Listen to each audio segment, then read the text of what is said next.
Welcome to the No Shave Man Cave. It is February 17th, Raw recap and review.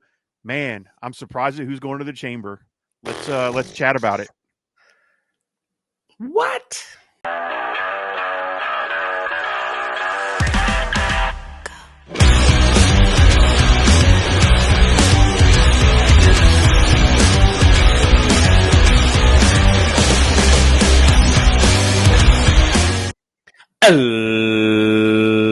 Ladies and gentlemen, boys and girls, children of all ages, wrestling fans and sports entertainment fans, welcome to the No Shave Man Cave. I'm Ellie Jair.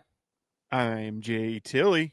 Bro, give me the key, give me the lock, give me the chains, give me the cage, give me the script. Bro, it is on. We've got Elimination Chamber on lock. Bro. Man. Yep. Whew. Yeah, this pay-per-view looks like it's going to be good for sure. Yeah. But let's jump into Raw, man. What did you think of the show? I'm going to let you do the rundown since I kind of do the AEW ones. I figure I'll let you bring the hype for the WWE ones. For sure, man. Let's raise the roof for the WWE tonight. And the energy I thought was great. The promos I thought were exceptional. And let me tell you, the spins, the spills, the twists and the turns that we've got going on, and the way things are tying in between brands and NXT, it just hits my heart. And I tell you, you've got Sami Zayn who's hitting on all cylinders because El Jericho is Generico, correction, is gonna bring it. And I just really was feeling it. And what did you think of the crowd, once the show kicked off? And was it meh, or was it, I can kind of feel this right now? It's definitely a better WWE crowd lately than it had been in the past. Yeah. So you can feel the building is into it and there's more excitement. And part of that might be because now on Netflix, there's no commercial breaks overseas. Yeah. So the action kind of continues through the commercial break where you don't have rest holes, because I kind of watch it through my VPN and watch the British thing. So there's no hold them in a sleeper hole for 2 minutes while you're commercial. So I think that might help the flow of the show for sure. Okay. Yeah. I mean, I get, I'm watching it as, the minions watch it. And some of the commercials kind of feed into, what we're going to see next week on whether it's Raw or SmackDown or NXT or a pay-per-view. So I feel like it's kind of building on itself while the match and, dare I say, the show is progressing. So I thought it was really good. So, I mean, we got to see, Seth freaking Rollins go against Finn Balor. I think this is a much different Finn Balor, and and we're not running down the show right now in sequential order. I'm just like, that match really hit differently with me, so I just kind of wanted to get your feel on it. Okay. From start to finish, the way the match went, the way the match ended, and the mid portion of it, I definitely thought it was going to go a different direction. Yep. So they swerved me. And I love that. I love to be tricked and, played with. And WWE got me by the short hair. So I thought that was awesome. And it sets up Finn. So I really thought Finn was going to win too. It was tracking that way. And then Seth pulls it off. But it sets up a really cool dynamic going into the chamber, because now you can have CM Punk and Seth Rollins kind of eliminate themselves, which gives John Cena the door to open. And then you could push more into that feud between the two of them. If the rumors are true that it's a three-way going into Mania, maybe Roman comes out and eliminates both of them, right? Like they open that door to go, oh, maybe CM Punk isn't going to win Elimination Chamber now because Seth Rollins is in it, which I think was good. Yeah.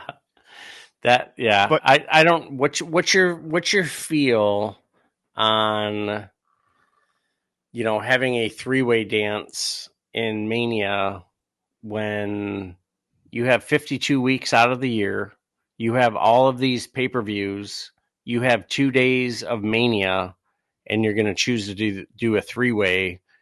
Well, so it's rumor, right? Yeah. We don't know that's what they're going to do. Yeah. And I have a feeling CM Punk will probably get his way, and it'll probably be CM Punk and Cody Rhodes at Mania, is my guess. And then you'll get just Rollins and Roman Reigns, but we shall see. Yeah. But let's run down the card real quick because I know we're on a short deadline tonight, and I want to make sure we do the recap part of the show.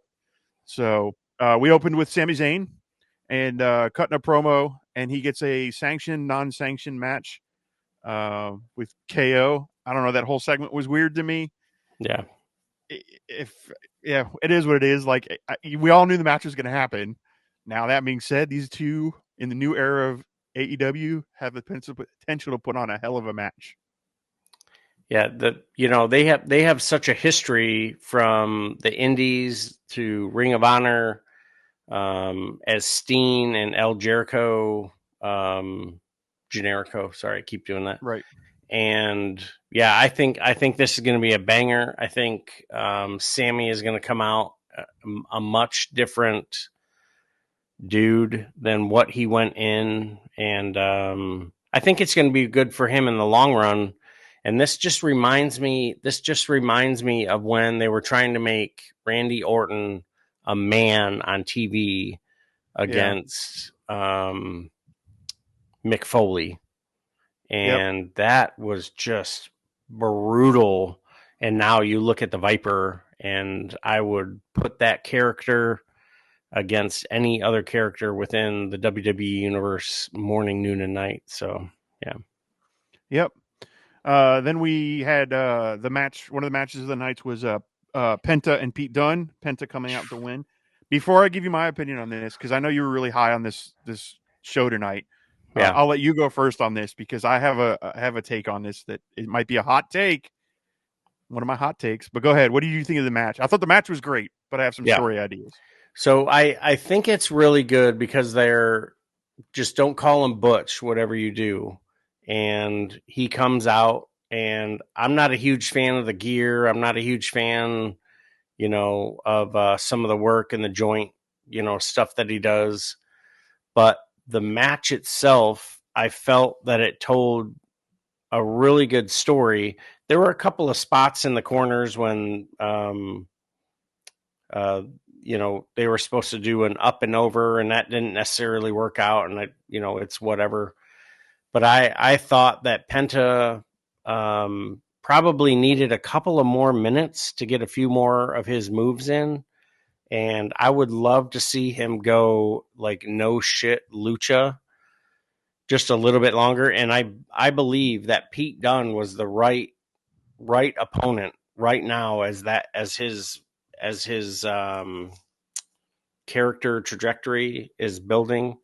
And every already beat him once. Yeah, but it was I totally agree with what you're saying, but like the way that Pete came on and was, depicting himself, he seemed a little bit different. Well, how could he be much different in the last 10 days? Okay, I totally get it. The WWE wants you to forget what they want you to forget. And I was just pushing the I believe button, like, okay, right, like get Penta on screen and let him get his shit in. And, there were some joint things that you knew Pete was going to get in. All in all, I thought it was really good. Probably, I would like to see Penta get one match where he is just absolutely dominant, and like his opponent doesn't get one freaking thing in, and you're like, oh yeah, this is the Penta that I wanted to see in the WWE. Well, my complaint, I thought the match was great. My complaint is with Penta now. Not Penta himself, but the way they're doing it, right? He comes in hot. He beats Chad Gable. He beats Butch. Don't call him that. He beats Ludwig Kaiser, right? So that's 3 wins in a row. And I'm like, cool. Well, then last week they threw that curveball of the whole interference and where they were going with the story. When the week before that, they teased Braun Breaker. So it's almost like AJ Styles said, "Oh, I'm ready to come back," and they took Penta and went, "Oh, we were just kidding. We're not going to give you Braun Breaker. We're going to do with AJ Styles." So that bothered me a little bit because now we're in, and this is no offense to Butch or to Ludwig Kaiser, but they're Right. mid card, right? They're not fighting for any championship. They're not in any trajectory for a Yeah. championship, and they totally hinted that that's what they were going to do with Penta, and it just kind of went, "Whoop, just kidding." So that was Yeah. the issue I had with it. Yeah, that's a good call, and good catch on you, and like you look at the tiers in professional wrestling, and there's a lot of times where not much is going to change week to week. So when you introduce a new title or you introduce a new wrinkle in a story, well, there's no new wrinkle and there's no new story. And good catch by you. I think there should have been something to explain a little bit more of the why right. and why what we were doing. So Because he beat them both clean, so it's not like they cheated. yeah, But speaking of cheating, we had AJ Styles and Dominik Mysterio with Carlito cheating throughout the match. AJ still picks up the win with the Styles clash, but out from behind the muck comes Braun Breaker, goes for a spear, and AJ being smooth as F word, because I don't want to give Tony any more to edit, sidesteps that and just woo! Like, it was great, man. yeah, I was like, that looked cool as hell. And I actually, as much as I'm disappointed Penta's not getting that push, I'm excited that AJ is, because I think AJ and Braun Breaker will be good. And then you could throw Penta and AJ together later on, which would be cool. yeah, yeah. And you put AJ as your transitional champion. And who is a bigger name for Penta to beat? Braun Breaker. He's been wrestling for a whole entire year, or the Right. phenomenal one, AJ Styles, future Hall of Famer. I think that's money.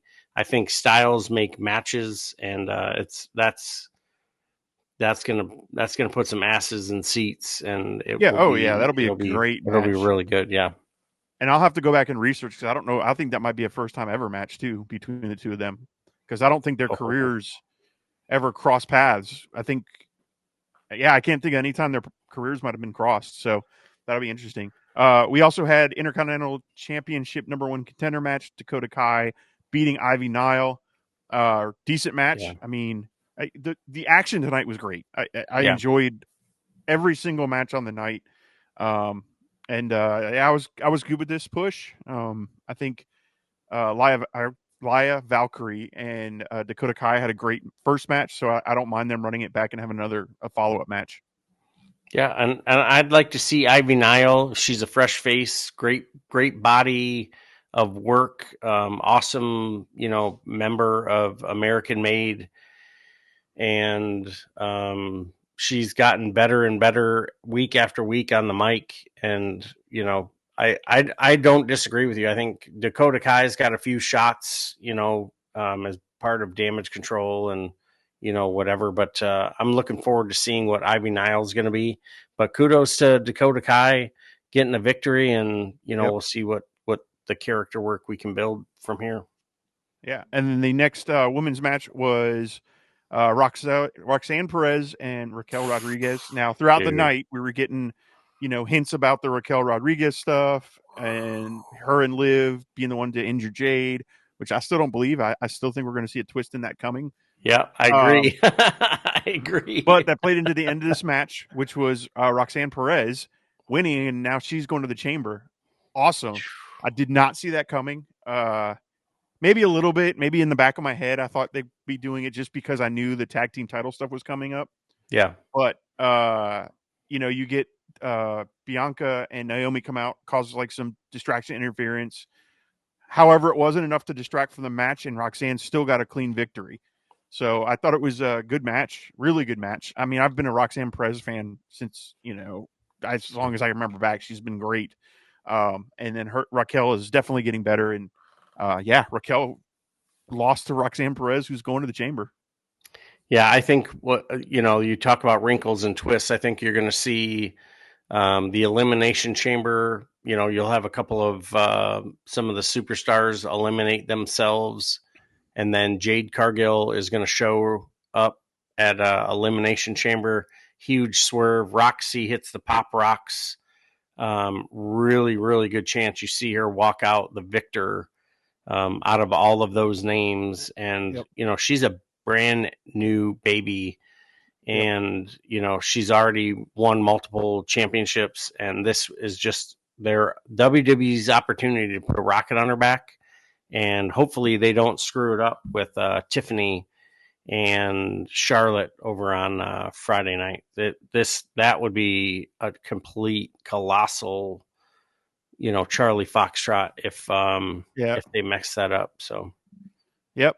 And then we sort of already talked about the last match was the Seth Rollins and Finn Balor with Seth Rollins going over. Great match. Just some final thoughts that we didn't cover was a lot of backstage stuff. Nothing really earth shattering or moving that I thought. I did like Io Sky's promo, talking in her native language, which I always appreciate when they do that. Talking about wanting to beat Rhea Ripley, good stuff. Then we had some New Day stuff. I do enjoy like their heel work about like, hey, get well soon, Rey Mysterio, and everybody's been like, what? We're just saying get well. You don't want him to get well. Like I love that whole aspect of the fan. Like, why are you booing us? We're just telling truths, so that's fun stuff. Yeah, but anything spectacular that I didn't cover or we didn't talk about that you want to talk about for the show? No, I think like what you were saying. NXT brand is building. You're going to see a lot of new call ups. Which is leading to some of the releases. The Elimination Chamber. You're going to see Damian Priest, John Cena, CM Punk, Drew McIntyre, and oh my goodness, Paul. And then we're going to get one more entry in there. I think that's going to be super interesting. I think the women's Elimination Chamber is going to be loads of fun. I think Roxy has a really good chance coming out of there. And all in all, I think the WWE is hitting on all cylinders as we build to the road to WrestleMania. We've got the Hall of Fame class picked out, ready to go. And we only have a few more shows, Monday, Friday, and then you have NXT and Evolve to, sort of put a bow on it. So kudos to the Booker of the Year, Triple H, on what he's doing for the World Wrestling Entertainment. So hell yeah. So how many beers did you give it? I gave it 4, man. Wow. I was just like, it flowed really well. The picture was really good. The commentary was on point, and I might just be a nerd for the commentary and my WWE brain feeling it. Anytime you hear triple threat and blah, blah, blah, and big SOB, I'm just ready for it. And it's, I'm feeling it. It's the WWE is hitting, on all cylinders right now. And I'm ready for, WrestleMania. Yeah. I gave it 3 beards. Was not as high on it. Okay. And okay. It's because of the things I pointed out, right? Like I didn't get the whole Sami Zayn thing in the beginning. I didn't like the Penta. I just wanted more from the show. I didn't get a whole lot of story progression, and I don't know. I was a little disappointed. So I went 3. I almost went 2.5, but I went 3. Well, thanks for meeting me almost halfway. Well, because like to me, 2 and 2.5 brother. was the after the Netflix debut. That was like a 2 show. So this was nowhere near as bad as that. So this was just, and it could be my mind state, right? Like I just wasn't paying as much attention. Yeah. So okay. But we hope you're paying attention to this. Yeah. Make sure you like, share, subscribe. The channel is growing. We have merch available. NoShaveManCave.com to get hats, hoodies, beanies, shirts. I got a limited edition launch store shirt out there right now with a pretty cool print that we had on the back done by a guy that does a lot of the artwork for the wrestlers. His name's Suicide. So we got his work on the back of that shirt. We got 100 of them. So go out there, the limited edition, check them out. Follow us wherever you get your wrestling news from. Twitter, we're on No Shave Man Cave. Instagram, NSMC_podcast. Anywhere you get your audio podcasts, you can hear us. That's it, man. Hot tag. Take us home. Boom. Never fear, never run away from the fact that we are the No Shave Man Cave. To all our brothers and sisters in arms, thanks for checking us out and doing what you do. Hurry up, get your ass back home because you're needed right here. And until next time, take care of yourselves, take care of each other, and we'll see you on the floor. Let the bodies hit.